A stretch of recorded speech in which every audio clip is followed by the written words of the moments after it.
Good morning friends. और सुबह जो नहाने धोने के बाद जो कपड़े हैं वो मैं लेके आ चुकी हूँ। और कपड़े मैंने मशीन में डालने हैं। और सुबह सुबह मैं इधर देख लेती हूँ बाहर क्या चल रहा है। तो बाहर कुछ खास नहीं चल रहा है, तो अब आके मैं फिर से मशीन में मतलब ड्रायर लगा रही हूँ। हाथ से धुले हुए कपड़े हैं तो ड्रायर इसलिए लगा रही हूँ क्योंकि थोड़ा सा मौसम सुबह के टाइम में तो हवा होती है ठंडी, तो ऐसा लग रहा है कि ज़्यादा हवा ना चल जाए, इसीलिए ड्रायर लगा दिया है ताकि जल्दी सूख जाए।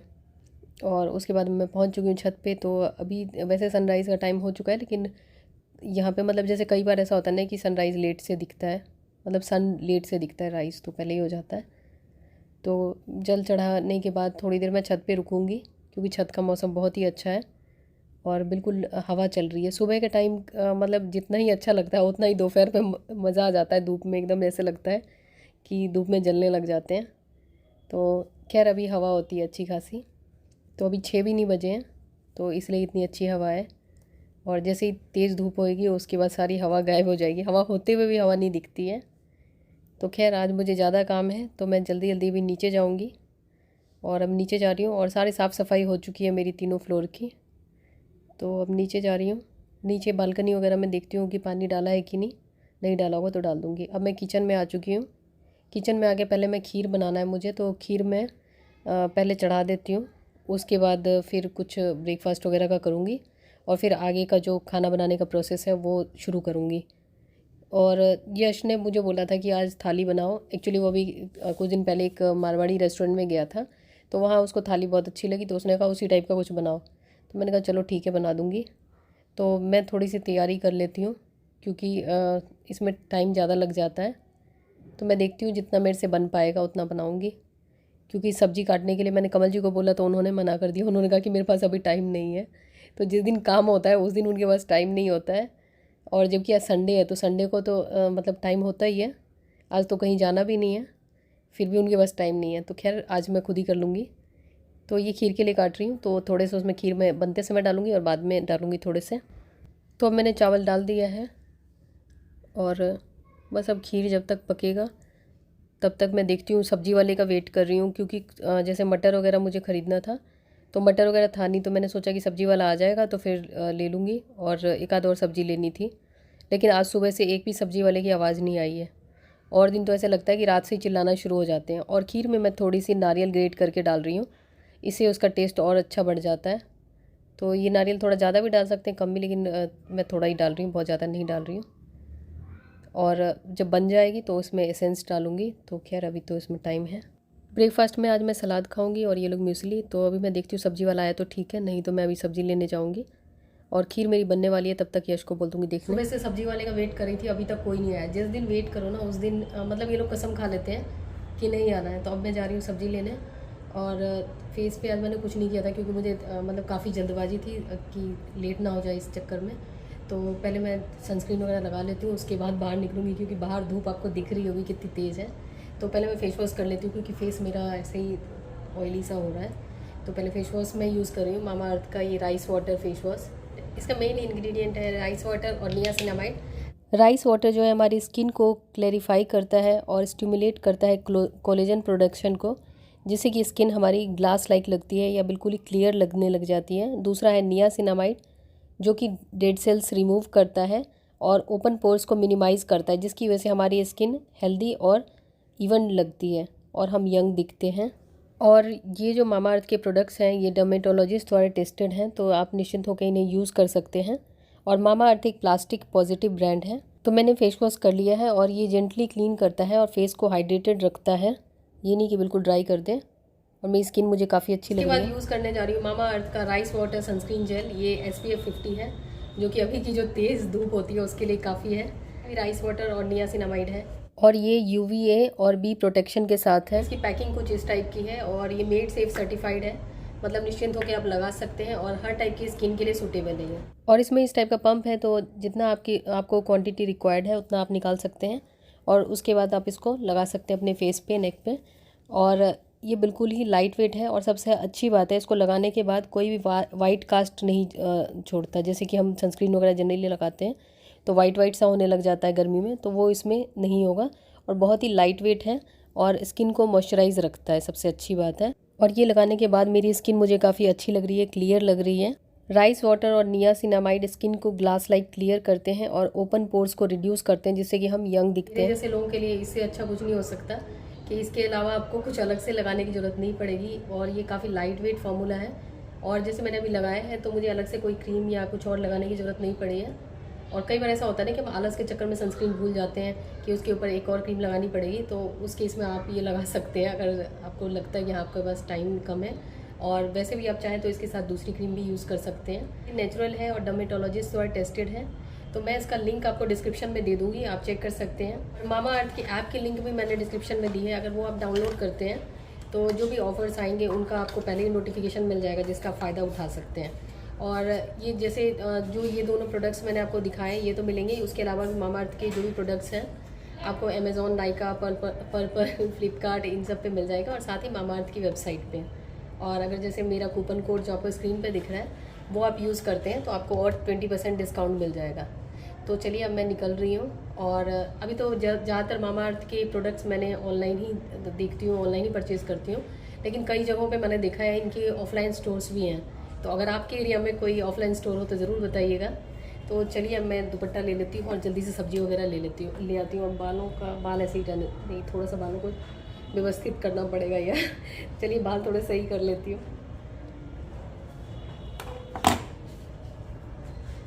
ऐसे भी बालों को कैसे भी बांध के जाऊँगी, आने के बाद तो फिर से वही ऊपर जूड़ा बनाना ही है, जूड़ा या जो भी मोड़ मार के ऊपर पहुँचाना ही है बालों को।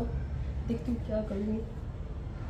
अभी गर्मी में हिम्मत ही नहीं पड़ती बाल ऐसे खोल के या ऐसे करके रखो। फिर से यही कर लिया मैंने, यहाँ पे क्लचर लगा लूँगी, हो गया।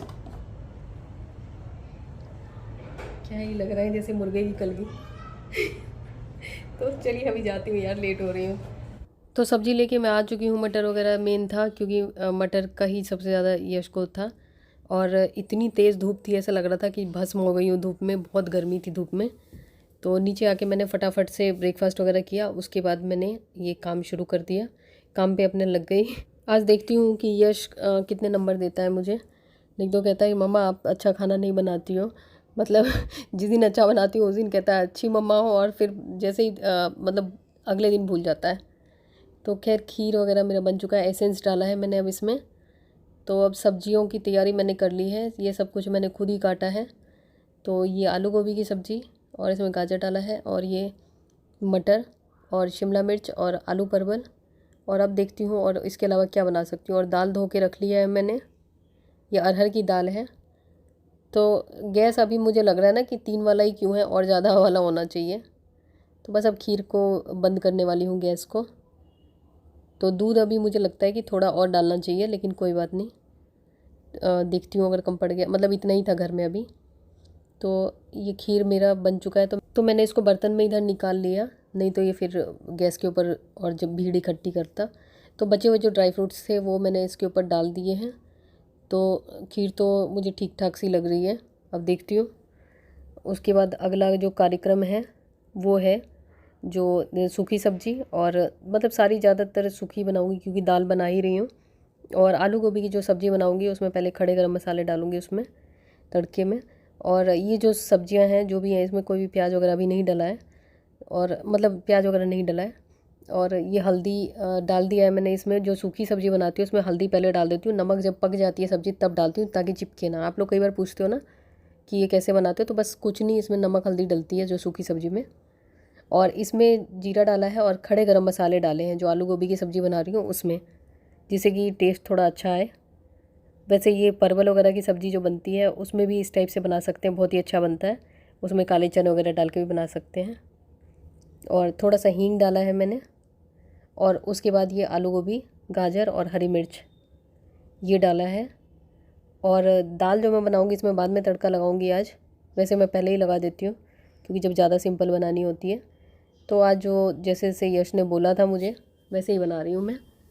तो इसमें थोड़ा सा ऑयल मैंने इसलिए डाल दिया है क्योंकि ऑयल डाल देने से क्या होता है कि जब हम कुकर में सीटी लगती है दाल ऊपर की तरफ नहीं बहती है और किचन गंदा नहीं होता। और इसको जब तक अरहर में खुशबू ना आ जाए तब तक फिर इसको मैं चलाती रहूँगी। और उसके बाद पानी और नमक हल्दी डाल के दाल का कुकर बंद कर दिया मैंने। और ये जो आलू परवल का भुजिया था ये मेरा ऑलमोस्ट बन चुका है। और इसमें अब मैं नमक डाल रही हूँ क्योंकि ये सब्ज़ी को मैंने अच्छी तरीके से भून लिया है। और जब ये मतलब आलू लगभग पक चुके हैं तब मैंने इसमें नमक डाला है। नहीं तो अगर शुरुआत में ही नमक डाल दो तो सब्ज़ी बिल्कुल गल जाती है। तो नमक थोड़ा बाद में डालती हूँ मैं, जिससे कि पहले अच्छी तरीके से इसको भून के वो कर लेती हूँ। अब ये सब्ज़ी मेरी बन चुकी है तो इसको मैं निकाल लेती हूँ। थोड़ा थोड़ा ही बना रही हूँ, बहुत ज़्यादा नहीं बना रही हूँ। और जब छोटा किचन हो ना, सबसे बड़ी दिक्कत यही आती है कि और तो कुछ नहीं बनाने में, तो कुछ नहीं हो लगता ज़्यादा, लेकिन यही लगता है कि फिर वो पूरा किचन है ना बिल्कुल बिखर सा जाता है। ऐसा लगता है सारा सामान सर के ऊपर ही आ गया हो। तो उस समय लगता है कि किचन बड़ा होना चाहिए। बाकी तो ठीक ही है। और उसके बाद अब इसमें जैसे मसाला, धनिया पाउडर वगैरह और लाल मिर्च पाउडर, और बाद में इसमें थोड़ा सा मैं जो कश्मीरी मिर्च होता है वो भी डाल दूँगी, जिससे कि कलर थोड़ा ज़्यादा अच्छा हो जाए। तो बस इसको चलाऊँगी और इसमें पानी वगैरह नहीं डालना है। और उसके बाद जब सब्ज़ी का आलू और गोभी ऑलमोस्ट पक चुकी है तब इसमें मटर डाल रही हूँ, क्योंकि मटर थोड़ा सा मैं चाहती हूँ कि हरा हरा रहे और थोड़ा सा मतलब होश में रहे मटर इसमें। ज़्यादा वो ना हो जाए, बेहोश ना हो जाए। तो बस अब इसको थोड़ा ढक दूँगी मैं, ताकि ये अच्छी तरीके से पक जाए। और इधर आलू शिमला मिर्च बना रही हूँ, क्योंकि यश आलू और परवल का भुजिया नहीं खाता है, तो आलू शिमला मिर्च बना रही हूँ। और इसमें हल्दी डाला है वही उसी तरीके से। और जो फ़ोड़न डाला है मैंने, जो इसका जो तड़का होता है उसमें मैंने डाला है 5 फ़ोड़न। और ये सब्ज़ी मेरी ऑलमोस्ट पक चुकी है। और इसमें मैंने काली मिर्च पाउडर भी डाला था, और इसमें मैंने अभी गरम मसाला डाला है। और इसमें मैंने पानी नहीं डाला है। पानी इसलिए नहीं डाला है क्योंकि फिर दाल के साथ फिर गीली सब्ज़ी मतलब उतना मज़ा नहीं आता। और ये धनिया पत्ता बिल्कुल ऐसा लग रहा है जैसे घास काट रही हूँ। तो जैसा आप धनिया पत्ता काट सकते हैं वैसा काट लीजिए, नहीं तो पूरा ही डाल दीजिए, कौन देखने आ रहा है। और ये सब्ज़ी बन चुकी है, खुशबू काफ़ी अच्छी आ रही है। और बस इसको मैं सबको कैसरोल में इसलिए रख रही हूँ ताकि बनाते बनाते ही ठंडा ना हो जाए। और उसके बाद बना रही हूँ पुलाव। तो इसमें मैं जो खड़े गरम मसाले होते हैं उनको पहले भून लूँगी, और उसके बाद जब ये हो जाएंगे तब इसमें घी ऐड करूँगी। तो इस तरीके से पहले मसालों को ड्राई रोस्ट कर लेने से क्या होता है, मसालों में खुशबू और ज़्यादा बढ़ जाती है। और उसके बाद थोड़ा सा घी डाल दूँगी, 3-4 छोटे चम्मच के जो जो टेबल स्पून होता है। तो ये घी डाल रही हूँ। और उसके बाद ये मटर डालूँगी। उस आप चाहे तो ड्राई फ्रूट्स वगैरह भी डाल सकते हैं, लेकिन मैं वो मन नहीं डाल रही हूँ। और बस अब थोड़े से मटर जो मैंने छिल के रखे थे, क्योंकि यश को ये बहुत ज़्यादा पसंद है मटर वाले पुलाव, तो ये डाल रही हूँ। और कोई भी चीज़ की तो लिमिट नहीं है, आप कुछ भी जो चाहे इसमें डाल सकते हैं, लेकिन मैं ज़्यादा कुछ नहीं डाल रही हूँ। जितना कम से कम में काम चल जाए उतना सही है ना, कौन इतना झंझट करे। तो ये हो गया। इसको चावल को थोड़ी देर तक चलाऊंगी। और वैसे भी अगर आपके पास कोई भी चावल हो जो थोड़े से चिपकते हो, गीले होते हो, तो उसमें 1 चम्मच घी डाल के थोड़ी देर इसको इस तरीके से चला दीजिए। नहीं तो ऐसे भी पानी में घी डाल दीजिए, जो चावल वाला पानी होता है, चावल बिल्कुल नहीं चिपकेंगे, बिल्कुल फ्रेश बनेंगे। और चावल को थोड़ी देर चलाने के बाद फिर पानी डालूंगी। और इधर ये मेरी सब्ज़ी भी तैयार हो गई है। और पानी जो भी डालें, जो जितना आप डालते हैं रेगुलर जो चावल में, उससे थोड़ा कम ही डालें। मैं इस तरीके से खुले बर्तन में चावल बनाती हूँ, तो ये थोड़े ज़्यादा फ्रेश बनते हैं कुकर वाले चावल से। तो कुकर वाले चावल में जो आप अगर बनाते हैं तो उसमें भी थोड़ा सा कम पानी डालें। और ये सब्ज़ी भी, आलू शिमला मिर्च की सब्ज़ी भी मेरी बन के रेडी हो चुकी है, इसमें भी पानी नहीं डाला था। उसके बाद दाल के तड़के के लिए मैंने ये सब सारी चीज़ें ली हैं। ये हींग है, और थोड़ा सा इसमें मैं वो कश्मीरी मिर्च भी डाला है मैंने। वो इसलिए डाला है क्योंकि तड़के में ही डाला था, जिससे कि कलर आ जाए। और उसके बाद ये कटा हुआ धनिया पत्ता। तो ये दाल भी मेरी तैयार हो चुकी है। और ये तड़का मैंने घी का लगाया है दाल में। तो ये अपनी मर्ज़ी है, किसी भी चीज़ में आप लगा सकते हैं। और चावल मेरे लगभग बनने वाले हैं। इसको मैंने पूरा नहीं ढका है, नहीं तो अगर थोड़ा भी उबाल आएगा तो नीचे गिरेगा इसका पानी। तो बस ये लेकिन जब ये चावल बनाए तो थोड़ा अटेंटिव होके।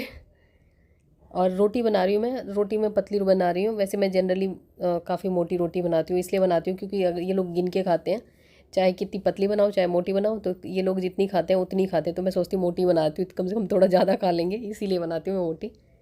तो ये रोटी बनाई है मैंने, और ये पापड़ सेका है। तो और मेरे पास छोटी वाली कटोरियाँ नहीं थी, तो मैंने सोचा कि वो स्टील की बड़ी बड़ी कटोरियों से अच्छा ये जो मेरे पास दोने पड़े थे इसी में सर्व कर दूँ। तो अब मैं सोच रही हूँ स्टील की छोटी कटोरियाँ ख़रीदने का। तो जो सब्जियां मैंने बनाई थी, और कमल जी को अभी पता नहीं था कि मैं किचन में क्या कर रही हूँ। वो ऊपर वाले फ्लोर पे अपना बैठ के न्यूज़ सुन रहे थे शायद, क्योंकि मुझे पता नहीं न्यूज़ सुन रहे थे या अपना कोई और काम कर रहे थे। और इधर मैं किचन में लगी हुई थी। और ये मेरे जो चावल हैं ये चावल बिल्कुल नॉर्मल वाले चावल हैं, तो ये लेकिन फिर भी काफ़ी अच्छे खिले खिले बने हैं। और ये रोटी जो मैं बहुत रेयरली बनाती हूँ, पतली रोटी। और ये खीर में थोड़ा सा मुझे लगता है दूध कम रह गया, लेकिन कोई बात नहीं, घर में उतना ही दूध था, क्योंकि दूध हम लोग जनरली मतलब यूज़ कम ही करते हैं। जैसे कि कभी इन लोगों को मूसली खानी हुई या कभी कभार चाय पी लिया। कमल जी ने भी बहुत कम कर दिया चाय, मतलब कभी पीते हैं कभी नहीं पीते हैं। और ये चटनी। तो ये है आज का मेरा लंच, जो संडे स्पेशल लंच मैंने बनाया था, और यश को काफ़ी पसंद आया। और उसके बाद मैंने सारा कुछ ये बर्तन वर्तन सब मांज मूझ के पूरा किचन को साफ़ कर लिया। खाना बनाने में जितना मज़ा आता है ना, उससे ज़्यादा मज़ा बर्तन धोने में आता है। तो अब किचन साफ़ हो चुका है, लगभग सारा काम हो चुका है। अब जाके थोड़ा सा मतलब एक आध काम और देखती हूँ, होगा तो निपटा लूँगी और उसके बाद रेस्ट करूँगी। और मैं आप लोगों को एक चीज़ दिखाने वाली हूँ। आपने पूछा था, मतलब कई वीडियो में मुझे पूछा है कि ये जो कुकर मैं यूज़ करती हूँ ये कौन सा है, और ये कढ़ाई जो यूज़ करती हूँ कौन सा है। तो ये कुकर मैंने मेरे ख्याल में 2 साल पहले लिया था, एक वीडियो डाली थी जब मैंने परचेज़ किया था। ये खुद से ख़रीदा है, कोई स्पॉन्सर नहीं है। तो ये कुकर और ये कढ़ाई जो मैंने ली थी मैं आपको दिखाती हूँ। ये धो के रखा है, तभी ये थोड़ा सा गीला है। तो ये जो कुकर है ये मतलब इतना टाइम यूज़ करने के बाद भी ये ऐसा हाल है, मतलब इसमें कुछ भी नहीं बिगड़ा है। तो ये इसका सबसे बड़ा प्लस पॉइंट है। और दूसरी बात क्या है कि जैसे कि अभी बीच में मेरी तबीयत बहुत ज़्यादा ख़राब हो गई थी, ऑलमोस्ट बेड रिडन थी मैं कुछ महीने पहले। तो मेरे हस्बैंड वो सारा किचन देख रहे थे, और उन्होंने जो मेरी लोहे वाली कढ़ाई थी जिसको मेंटेन करना थोड़ा मुश्किल होता है क्योंकि उसमें ऑयलिंग करनी होती है, नहीं तो ख़राब हो जाता है, रस्टिंग हो जाती है। तो उन्होंने मेरी लोहे वाली कढ़ाई पता नहीं कहाँ ऊपर जाके फेंक दी या बेच दिया, पता नहीं क्या किया उन्होंने, कबाड़ी वाले को दे दिया, मुझे नहीं पता। तो उसके बाद ये दोनों बर्तन उन्होंने काफ़ी यूज़ किए, और उसके बाद कोई डोमेस्टिक हेल्प नहीं रखी। और मतलब जेंट्स का बर्तन मांजना तो पता ही है कि किस तरीके से वो करते हैं। तो फिर भी ये बर्तन मेरे बिल्कुल सही है। और ये जो है ना, इसमें क्या डिफरेंस है नॉन स्टिक और इसमें, कि नॉन स्टिक जो होता है उसकी कोटिंग जो होती है उतनी हार्ड नहीं होती, जिसकी वजह से क्या होता है कि वो जो खाने के अंदर वो चीज़ें लीच करते हैं हम, या मतलब खाने के अंदर वो चीज़ें धीरे धीरे मेटल जो है या जो उसकी कोटिंग होती है वो खाने के अंदर मिक्स होती रहती हैं। लेकिन ये जो अगर हार्ड कोटिंग होती है, जैसे हार्ड एनोडाइज्ड है ये, तो इसकी जो कोटिंग है ये बहुत ही हार्ड होती है कि वो निकलती नहीं आसानी से। और इसको जैसे कि हम स्टील वाले से भी कई बार वो कर देते हैं जैसे अंदर, तो ये ख़राब नहीं होती है। और मांजने के टाइम में भी अगर इसको थोड़ा हार्शली भी आप मांज लेते हैं तो हाँ, अगर बिल्कुल ही अगर लड़ाई करनी हो बर्तन से वो अलग चीज़ है, लेकिन ये आसानी से नहीं ख़राब होता। जैसे नॉन स्टिक वगैरह में बहुत सावधानी रखनी पड़ती है, तो उस हिसाब से ये रफ़ एंड टफ़ है। और सबसे अच्छी बात है कि अगर आपके पास डोमेस्टिक हेल्प नहीं है और बर्तन धोने में आप बहुत ज़्यादा टाइम नहीं लगा सकते या बहुत ज़्यादा ताकत आप नहीं लगाना चाहते, तो इस टाइप के बर्तनों को आप कंसिडर कर सकते हैं। ये उसका है हॉकिम्स का, हाँ हॉकिम्स का है। तो इसकी क्वालिटी मुझे काफ़ी अच्छी लगी। और दूसरा मैं कढ़ाई आपको दिखा देती हूँ, और इसका जो ढक्कन है कुछ इस टाइप का है। तो ढक्कन स्टील ये एल्युमिनियम का है। तो ये मुझे काफ़ी सही लगा। मतलब जैसे कि कोई भी बर्तन, जैसे हम स्टील की का कुकर या कोई भी बर्तन हम यूज़ करते हैं, इसलिए यूज़ करते हैं ना कि स्टील का आजकल यूज़ करें, जिससे कि वो हार्ड होता है और खाने में ज़्यादा वो उसके साथ मिक्स ना हो। तो अगर जैसे कि ये हमारा पर्पस सॉल्व कर रहा है और मांजने में आसान है, मतलब इसको मेंटेन करना ईजी है, तो मेरे ख्याल में इससे अच्छा क्या हो सकता है। तो ये कुकर है मेरा, इसका मैं आपको लिंक दे दूँगी, आप चाहे तो देख सकते हैं। क्योंकि मेरे दूसरे चैनल पे भी आप लोगों में से कई लोगों ने पूछा था कई वीडियो में, और इस चैनल पे भी पूछा था, तो मैंने सोचा आपको बता देती हूँ। तो मैंने स्वयं के पैसों से खरीदा था। अब ये गीला ही है यार, इसको मैं टिश्यू से पहले वाइप कर देती हूँ।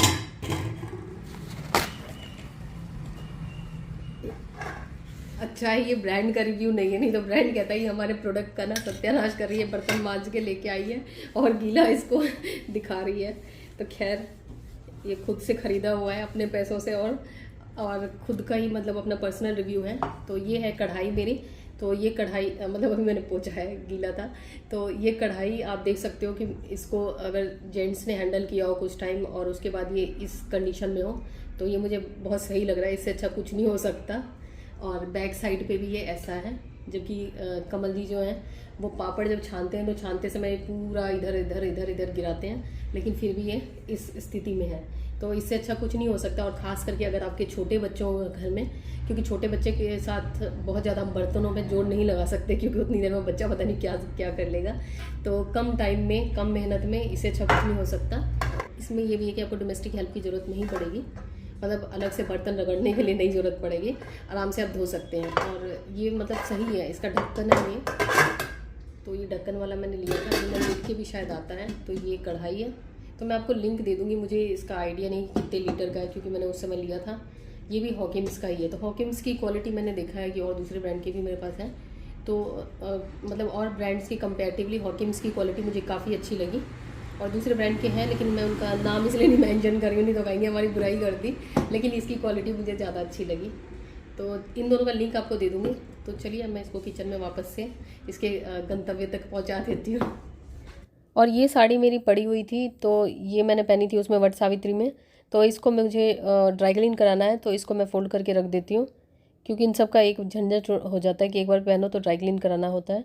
तो इसको ड्राई क्लीन कराने के लिए मैं इसको फ़ोल्ड करके रख देती हूँ, नहीं तो ये ऐसे ही रह जाएगा। फिर कमल जी के हाथ पैर जोड़ूंगी, देखती हूँ कब तक कमल जी इसको वो करते हैं। और इधर साइड में कपड़े रखे हुए हैं, कपड़े मतलब आजकल जल्दी सूख जाते हैं, तो इसको जल्दी जल्दी फिर फोल्ड करके इसको भी निपटाऊंगी। और इसको मैं भी इसमें ऑर्गेनाइज़र में ही रख रही हूँ ताकि ज़्यादा ये ख़राब ना हो, नहीं तो अगर किसी चीज़ में दब दुब के और ख़राब हो जाएगा, फिर जिस दिन ले जाना होगा उसको दूसरे पॉलीथीन में डाल के भेज दूँगी। उसके बाद ये डेली वाले जो कपड़े हैं इनको फ़ोल्ड करके हटा लेती हूँ क्योंकि नहीं तो ये नज़र के सामने ऐसे रहेंगे तो और देख के टेंशन होगी। और फिर मतलब रेस्ट करने का भी मन नहीं करता ना, लगता है कि बस मतलब ये आँखों के ऊपर चढ़े रहते हैं। मैंने सारे कपड़ों को टिकाने लगा दिया, अब मैं शांति से बैठ सकती हूँ। और शांति से बैठ कह सकती हूँ, मतलब 1-2 घंटे आराम से अभी सोचती हूँ। कई बार तो ऐसा होता है ना, सोचने में ही निकल जाता है कि इस टाइम का क्या यूज़ करूँ। तो खैर अभी मैं शांति से बैठूँगी पहले, फिर सोचूंगी क्या करना है, फिर देखती हूँ पढ़ने वगैरह का। तो चलिए अभी शाम को फिर हम लोग मंदिर जाएंगे क्योंकि संडे तो मंदिर जाते हैं। और इस व्लॉग को मैं यहीं पे एंड करती हूँ, मिलती हूँ आपसे नए व्लॉग में, तब तक के लिए बाय बाय।